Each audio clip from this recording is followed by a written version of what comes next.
Europe 1, Sans rendez-vous. Mélanie Gomez.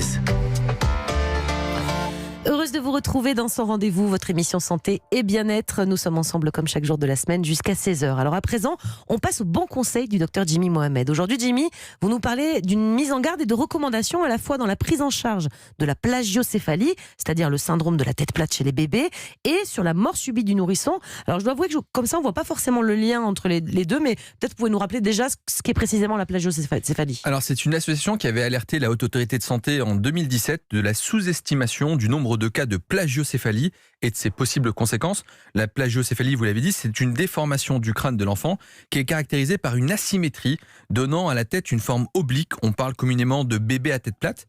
Ces déformations crâniennes qu'on dit positionnelles sont bénignes et disparaissent naturellement vers l'âge de 2 ans. D'accord, mais néanmoins c'est quelque chose qui inquiète les parents à juste titre. Mais moi c'est vrai que mon aîné, il avait eu longtemps la tête plate, mais c'est vrai qu'à 2 ans c'est parti. Exactement. Donc ça nous inquiète, mais on a raison Mais oui, quand même. c'est une source d'inquiétude pour les parents. Pour autant, il faut les rassurer car, comme on l'a dit, ces déformations sont bénignes. Elles rentrent dans l'ordre vers l'âge de 2 ans et les données scientifiques sont rassurantes. Elles montrent qu'il n'y a aucun lien de cause à effet, aucun lien de causalité entre la plagiocéphalie et un éventuel retard neurologique, des troubles ophtalmo, des troubles oculomoteurs ou vestibulaires.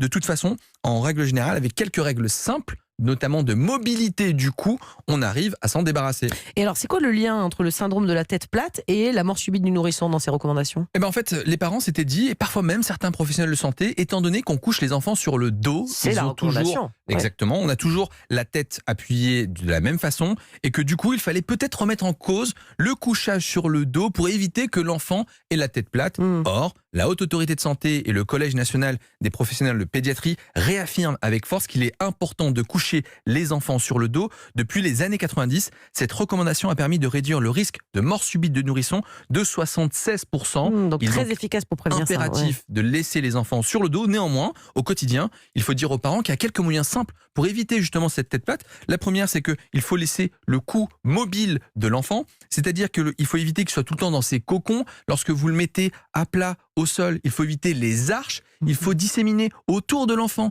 des jouets pour qu'il y ait une stimulation à la fois visuelle et auditive et que la mobilité fasse qu'il va moins appuyer sur le cou. Et qu'il bouge tout le temps la tête un peu de côtés différents en fait. Exactement. C'est ça, Lors de la phase d'éveil, il est aussi possible de laisser l'enfant sur le ventre avec une surveillance parentale régulière. Et puis enfin, la Haute Autorité de Santé rappelle les effets délétères de tout ce qu'on appelle c'est un peu à la mode. Les coucounes, machin, voilà, exactement. les cale-têtes, les sièges-coques, les coussins anti-tête plate, les objets qui sont multipliés dans l'environnement pour permettre de prévenir ce syndrome. Et en cas de plagiocéphalie, pour terminer rapidement, on consulte qui finalement ? Alors déjà, on applique ces petites règles et puis si ça ne suffit pas, le médecin peut prescrire quelques séances de kinésithérapie. S'il vous plaît, on arrête ces mesures d'aller voir l'ostéopathe pour un ou pour un non qui manipule les bébés sans pour autant savoir ce qui se passe. Donc on le déconseille. Et puis, lorsque les mesures ne marchent pas, on peut adresser l'enfant dans des centres de compétences ou de référence de malformation crânio-faciale et on le fait après 6 mois lorsqu'on se rend compte qu'il y a un réel problème. Donc pas de psychose sur le syndrome de la tête plate.